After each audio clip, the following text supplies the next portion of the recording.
un partido en el que ya merecemos pues, encadenar dos victorias consecutivas, ¿no? Pero al igual que ellos, nosotros también estamos en una zona delicada, está todo muy apretado y sí, es un partido de trampa, pero tiene que ser 10 partidos de aquí a final de liga trampa para nosotros porque tenemos que estar muy concentrados, porque va a ser difícil y como te digo, no estamos en una zona fácil de la clasificación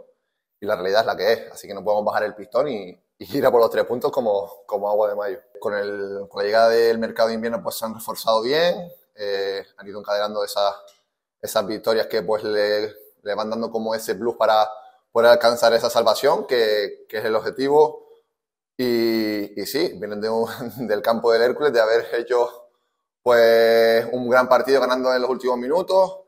Y bueno, vendrán aquí con su función, con su partido y será un partido muy difícil como cualquiera de esta categoría, ¿no? Nosotros vamos marcando pues partido a partido los plazos, ¿no?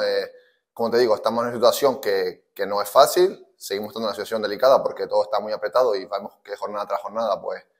puede caer cualquiera en descenso y con alerta, mirando nada más que el partido de la Peña Independiente este fin de semana y ir sumando partidos para conseguir puntos y llegar a esa meta de la salvación. Y si después podemos mirar hacia adelante, pues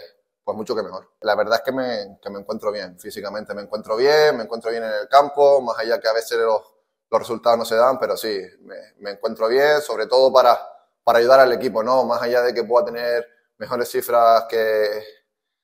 otros años, te digo, lo importante es el equipo, no quiero nada de protagonismo hacia mí, quiero que el protagonismo se lo lleve el Tarrasa, que podamos ir encadenando victorias para cumplir nuestros objetivos, hacer disfrutar a la gente y sobre todo que nosotros sigamos disfrutando, que el fútbol es muy bonito y poder escalar, ¿no? Es que hemos acertado mucho, ¿no? Son dos jugadores de una calidad increíble